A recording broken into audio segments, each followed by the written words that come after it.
첫 번째 이야기를 좀 해보려고 하는데 일단은 김민석 전 국무총리와 정청래 전 대표 간의 신경전이 계속되고 있는데 어제 같은 경우에는 김민석 전 총리가 정청래 전 대표를 겨냥해가지고 지지율에서 밀리는데 내란 세력이라고 욕만 하면 뭐하나라는 말을 했는데 이 말의 본뜻은 좀 뭐라고 이해해야 되겠습니까? 그러니까 정청래 전 대표 책임을 얘기하는 거죠, 사실은. 그러니까 지금 뭐 오늘 한국갤럽 여론조사 결과 발표가 됐지만 지금 그 여론조사 결과는 예전부터 이렇게 국민의힘하고 민주당의 격차가 많이 벌어지는 걸로 나오거든요. 근데 뭐 ARC 조사로 나오는 리얼미터나 이런 것들 보면 민주당하고 국민의힘 지지율이 막 뒤집어지는 경우가 역전 나왔잖아요. 상황도 있고. 예, 그러고 난 다음에 다시 조금 뒤집었다고는 하지만 그래도 지지율 격차가 거의 안 난다고 해도 과언이 아닐 정도로 좁혀져 있는 상황이거든요.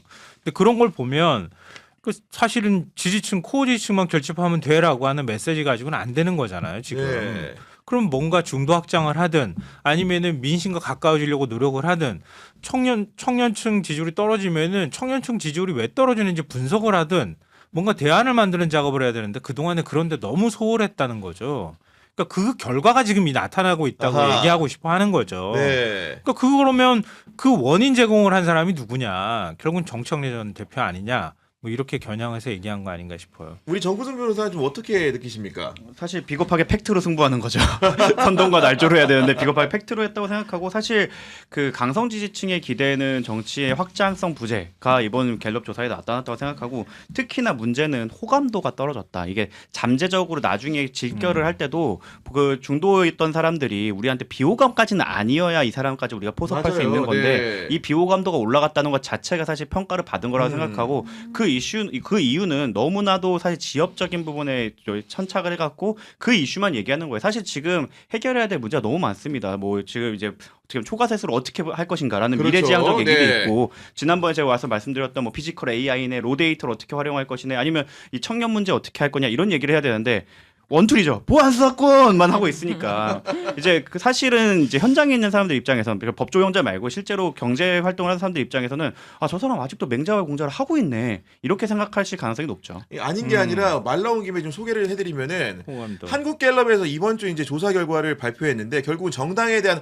호감도를 조사한 거죠. 그러니까 민주당에 대해서 호감도가 얼마나 되냐. 그리고 이제 비호감도는 얼마나 되냐고 했는데 지금 이제 전체 응답자의 44%가 호감이 있다고 말했고 45%는 비호감이라고 답했는데 비호감도가 지난 3월 조사보다는 6%포인트 상승했다. 어떤 이유라고 분석을 하십니까? 국민 민심하고 멀어지고 있다는 거죠. 그리고 뭐 우리를 이제 국민의힘 쪽에서 공격하기로 뭐 조작기소 특검 문제라든가 그러니까 권한을 민주당이 너무 집중해 줬을 때 나타나는 부작용에 대한 문제 이런 것들에 자꾸 밀리고 있다는 거예요. 그러니까 아까 김민석 전 총리 얘기 나오는 것처럼 그러니까 국민 지지를 못 받는데 내란 청산을 얘기하면 뭐 하냐 대체. 그렇죠. 그것만 얘기해가지고 되는 게 아니지 않냐. 결국 내란 세력을 청산하기 위해서는 내란 세력을 고립시키고 다수의 국민으로부터 지지를 받을 때 가능해지는 거지. 저기 내란 세력이 있다고 해서 척결한다고 얘기를 하는데 그럼 어떻게 척결할 거예요. 사람을 어디 덜렁 우주에다 갖다 보내버릴 수도 없는 거고 그게 아니란 말이에요. 그러면 그 사람들이 마음을 바꾸도록 노력해 줘야 하거나 아니면은 뭐 그동안에 민주당에 호감을 갖고 있지 않은 사람들이 민주당 해볼 만해. 민주당은 계속 진보하거나 발전하는 정당이네라고 하는 인식을 갖게 만들어줘야 하는데 지난 3월에 비교했을 때 아까 갤럽 말씀하셨지만 호감도가 민주당이 50이었거든요. 근데 이번에 44예요. 비호감도가 39에서 45로 올라갔어요. 빠진 만큼 비호감도가 올라간 거네요. 그러니까. 네, 맞아요. 그러니까 민주당은 집권 여당으로서 계속 국민들한테 비호감도를 쌓고 있는 게 되는 거예요. 이게 굉장히 심각한 문제죠. 그러니까 이게 사실 어떻게 보면 지방선거에 접전지에서 패배한 결정적인 이유일 수도 있다고 볼 수 있는 거죠. 그러니까 이제 정당 호감도 조사라는 거는 그러니까 보통은 이 정당 지지도 조사라고 해가지고 여러 정당 중에 당신이 호감이 가는 정당을 선택해달라 하나만 해달라고 하는 게 아니라 개별 정당 하나를 두고 호감과 비호감을 각각 묻는 방식이기 때문에 다른 그런 응답보다도 외연 확장 가능성 이런 것들을 점쳐볼 수 있는 그런 조사 아니겠습니까? 그렇죠. 그러니까 맞아요. 결국에는 대통령께서 말씀하신 구조적 다수화 역행하고 있다는 게 보여지는 거죠. 우리가 저분들의 지지는 못 끌어오더라도 우리가 그 다수 우리를 적어도 그 중도까지는 끌고 와야 우리는 싫지는 않다 하는 그렇죠. 거 보겠다까지는 끌고 와야 되는데 오히려 그 강성 지지층이 어필하다 보니까 그 일반 국민들한테 미워 보일 거고 저는 사실 보안수 사건도 있지만 아마 그 논란도 있었을 거예요. 그게 아하. 물론 조국 전 대표 때문에 촉발됐지만 그냥 2030 눈에 봤을 때 그냥 민주당 기득권들 또 저러네. 이렇게 어떻게 보면 그 친구가 갖고 있던 함의가 엄청 많았잖아요. 정말 아이돌판이라는 어떻게 보면 서울 강남권이 항상 중심이었던 판에서 그 자신의 그 고향으로 인해서 다시 떠오른 경남 거제죠. 경남 네. 거제 그리고 뭐 경주도 있고요. 그 지방 사투리를 이유로 그 이슈가 됐고 심지어 중소돌이어서 열심히 노력해갖고 그 친구들 막 새벽 4시까지 라방하고 이런 것들을 인해서 사실 성공 신화를 그려온 건데 갑자기 그 686 할아버지들이 와갖고 뭐 이거 일베 사투리 아닙니까 이런 식으로 했을 때 아이고야. 조국 혁신당에서 시작했지만 이게 민주당이라고도 보여지거든요. 그래서 정민철 군이 아무리 나와서 우리 민주당 아니에요. 그 사람들 조국 혁신당이라 해도 그 사람들은 그냥 기득권으로 볼 거거든요. 초록이 동색으로 네, 본다는 그렇게 거죠. 보일 거라서 네. 그런 것들이 영향을 끼치지 않았을까 싶어요. 근데 이번에 호감도 조사에 되게 다양한 내용들이 많이 들어가 있거든요. 네. 그렇습니다. 그 남성 여성도 있고요. 그다음에 연령대별 호감도도 나와요. 근데 민주당만 기준으로 해서 얘기하면은요. 민주당의 20대 호감도가 지난 3월에는 36이었는데 지금 33으로 떨어졌고요. 아, 3%포인트 빠졌고. 30대는 44에서 31로 야, 무려 많이 빠졌어요. 13%포인트요? 근데 더 심각한 거는요. 네. 전통적 지지층인 40, 50대 다 몰려있다 그러잖아요. 네. 40대 호감도가 3월에는 61이었거든요. 네. 근데 48이 됐어요. 그러니까 쉽게 얘기하면 선거 끝난 이후에 이런 결과가 나왔다는 거 네. 아닙니까, 지금? 네. 그리고 50대도 61이었는데 57이 됐어요. 그 전체적으로 다 떨어졌고 전통적 지지층이라고 하는 40, 50대 층에서도 호감도가 떨어졌고 특히 30대 호감도는 푹 하고 떨어졌다는 거예요. 이게 굉장히 심각한 문제라고 볼 수 있는 거예요. 이런 부분들을 주목해서 대안을 만드는 작업을 해야 될 텐데 지금 그런 노력들을 별로 안 하는 것 같아서 현재 아니, 저는 걱정돼요. 항상 민주당의 기득권에 대해서 사람들이 비판을 많이 했을 때 그 부분에 대해서 제가 깊이 고민해 본 적이 없었거든요.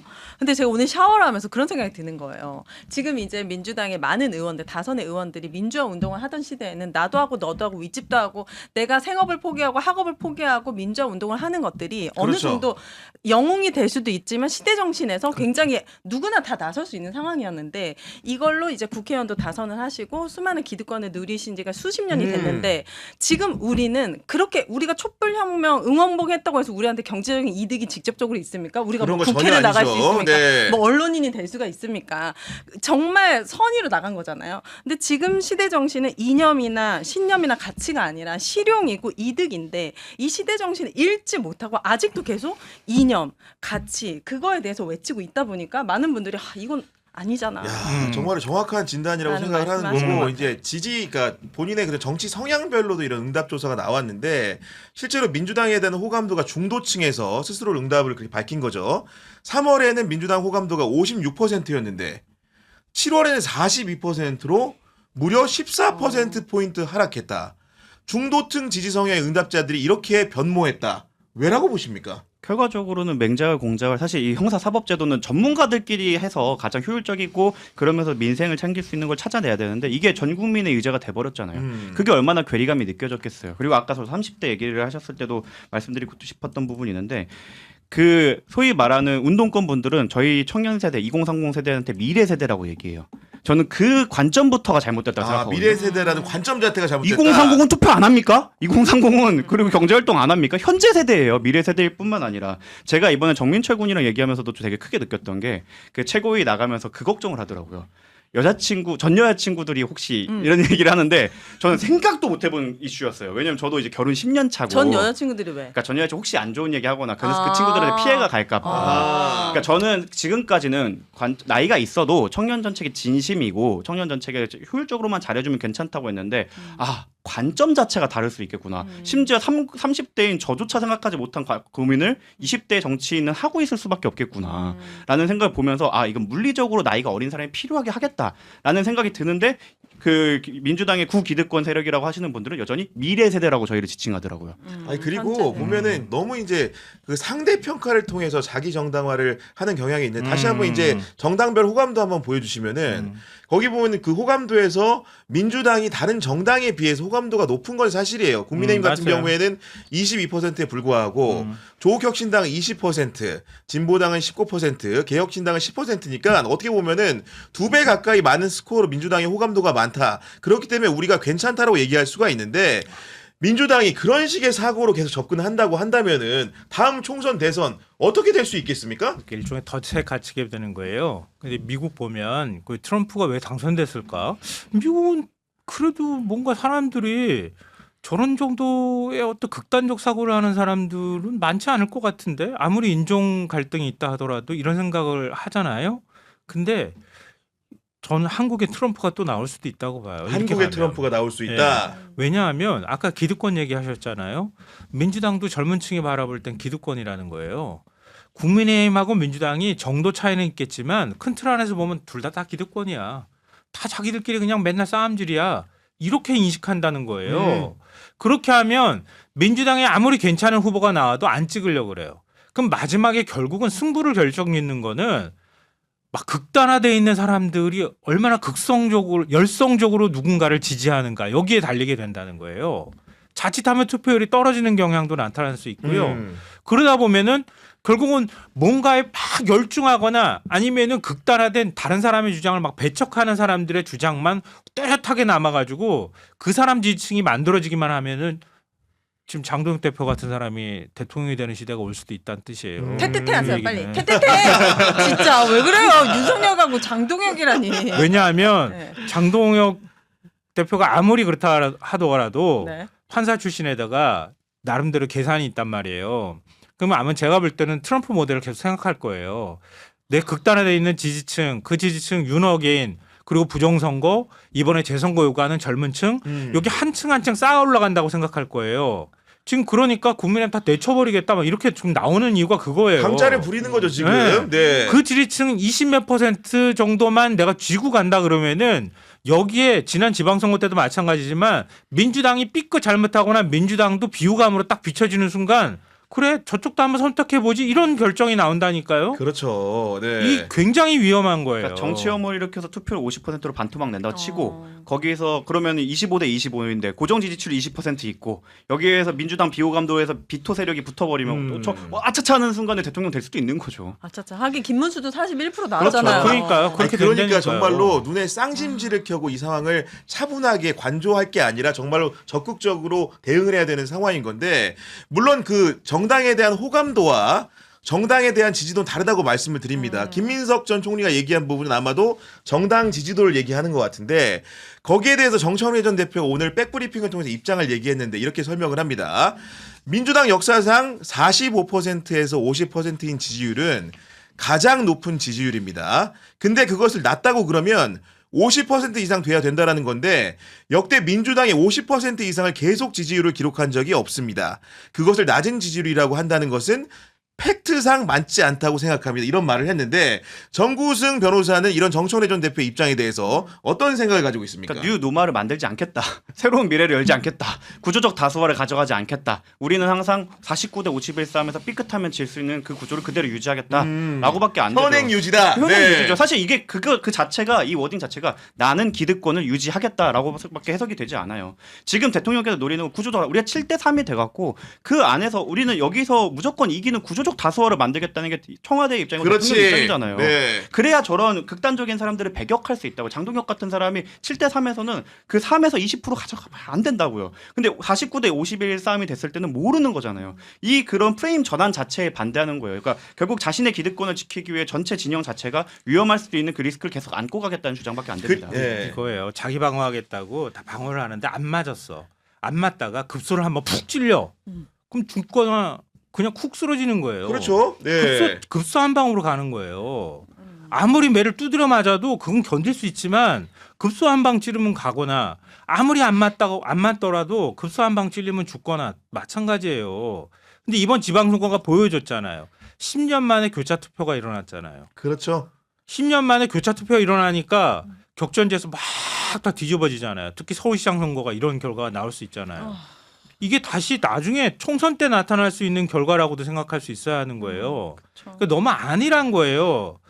지난번 지방선거 때 지지율이 취해서 우리가 아유 너끈하게 이겨 그랬는데 안 그렇잖아요. 15대 1이야 그랬죠. 네. 네. 그렇게 얘기했는데 실제 투표 결과는 그렇지 않잖아요. 그러니까 이렇게 우리가 지지율이 높아 이렇게 얘기하는 거는 그 말 자체로 진짜 오만해 보이는 거예요. 그리고 여기에 대해서 정청래 전 대표가 또 부연 설명을 했는데 김민석 전 총리가 대통령 지지율과 국정 지지율과 민주당 정당 지지율의 그 갭을 얘기하다 보니까 이런 식으로 이제 설명을 합니다. 정청래 전 대표는 대통령 지지율은 대통령 한 분이지 않습니까?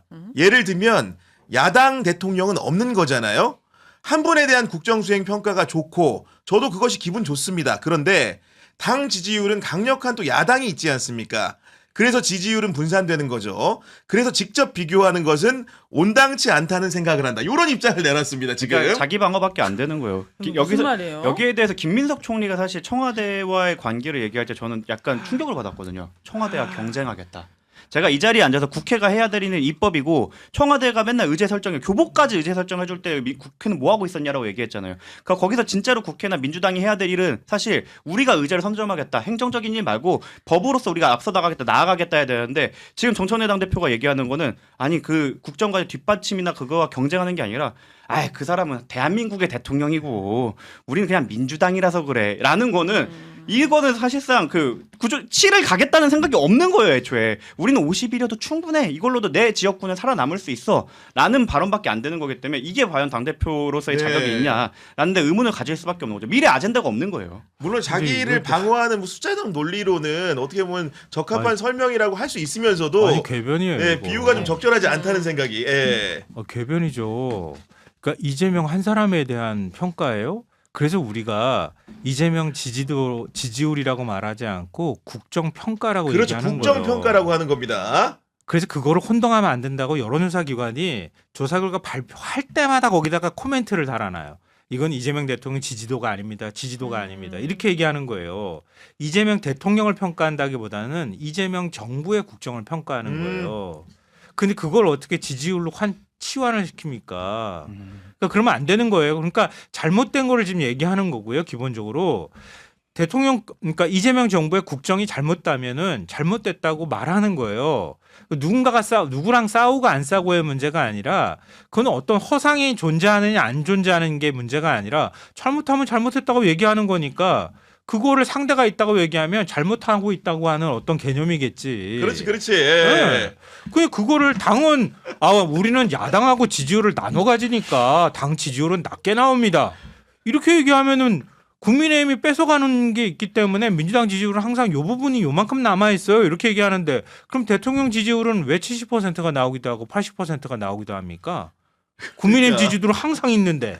그리고 저는 그냥 야당입니까? 지금 장동혁 대표가 이재명 대통령을 뭐라고 부릅니까? 그러니까 지금 국민의힘이 어떤 야당이냐. 그렇죠. 정상적인 네. 야당이 아니에요. 지금 대통령이라는 호칭 자체를 안 부르더만요. 제명이라고 부르더만요. 우리는 그래서 성도 동혁이라고 때문에 앞으로 미친 사람이에요. 부르겠어요. 진짜 저는 어떻게- 앞으로 동혁이라고 부를 거예요. 아니 그런 야당을 두고 어떻게 이런 얘기를 할 수가 있어요. 지금 대통령을 대하는 모습이 처참한데 지금 그러니까 야당이. 지금 시청자들의 의견도 쇄도하고 있는데 하원재희님 같은 경우에는 넉 달 만에 6%가 아니고 매주 휘청거리는 중입니다. 이렇게 의견을 주셨고 1999님은 민주화운동으로 기득권 누린 사람 극소수입니다. 대부분은 평범하게 살거나 민주화운동 후유증으로 고통 속에 살고 있습니다. 일반화하면 안 됩니다라고 해주셨고 그러면서 김갑 선생님 같은 경우에도 정말 민주화운동에 헌신한 사람들이 아무것도 못 챙겼다는 말을 방송에서 많이 하셨는데 결의 같은 말씀을 해주신 것 같고요. 명자마님 같은 경우에는 구교영 오윤의 김성환 정구승 파이팅입니다. 정구승 변호사님 순간 앞머리 때문에 정민철 씨인 줄 알았다고 이렇게 그걸 노렸습니다.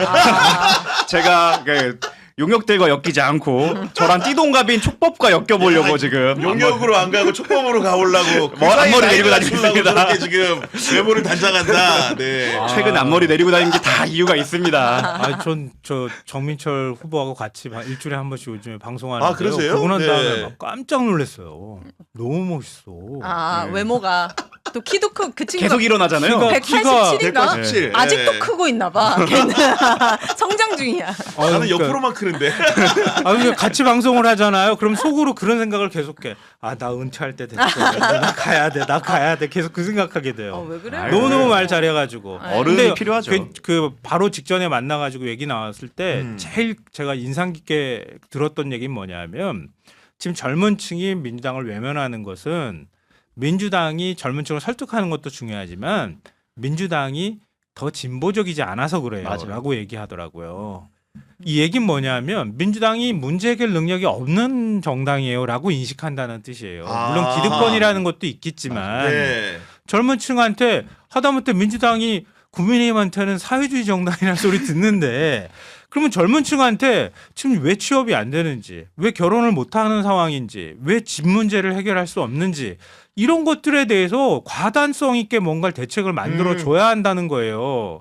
그게 진보적 관점에서 필요하다고 하면 양극화가 벌어지거나 이런 격차가 벌어지는 거를 과감하게 해소하려고 하는 노력을 하면 젊은 층이 아 그래도 우리 문제 해결해 주려고 하네. 공감하네. 이렇게 생각하는데 민주당은 그럴 의지조차도 없어 보인다는 뜻이에요. 그 얘기 들으면서 제가 아 가야 될 것 같아. 어디 가요? 네. 어디. 이런 생각했어요. 네. 진짜로. 저희 또 이제 우리 방송 너무나 애청자분들 같은 경우에도 슈퍼챗을 많이 보내주고 계신데 수중포파다님 같은 경우에는 오늘 출연자님들 평소에도 너무나 좋아합니다. 우리 민주당의 미래를 위해 많이 띄워주세요. 정말 감사합니다 해주셨고 부산 민가이님 같은 경우에도 정청래는 1년 당대표도 과했습니다. 라는 냉혹한 평가를 해주셨는데 인터넷 휴대폰 정수기 렌탈 의외로 매월 나가는 요금으로 부담되시는 분들 참 많으시죠? 3년 이상 계속 사용하고 계시다면 비교원에서 갈아타고 사은품도 챙겨가시기 바랍니다. 인터넷 TV 신규 가입 시 최대 48만 원, 휴대폰 구입 시 최대 50만 원, 정수기 렌탈 시 최대 30만 원, 총 최대 128만 원의 혜택 만나보실 수 있습니다. 네, 여기에 인터넷 가입하신 후에 쓰시던 휴대폰 알뜰폰 그대로 통신사 변경 시에는 최대 30만 원의 혜택도 받으실 수 있습니다. 만약 현금 사은품 혜택을 원하지 않을 경우에는 55인치 삼성 TV로 선택해 받을 수 있습니다. 그리고 지원금이 타사보다 적다면 차액의 120%를 보장해 드리는 비교원 보장제 실시하고 있습니다. 네, 또 개인정보 보안도 철저히 해서 지금까지 단 한 건의 보안 사고도 없었습니다. 8억 원 이상의 보증보험에 가입되어 있는 바로 비교원입니다. 인터넷 TV, 휴대폰, 정수기 비교는 비교원에서 함께 하시고요. 전화 상담은 1670-2571 또는 검색창에 비교원을 검색하시고 상담 신청하시면 되겠습니다. 네,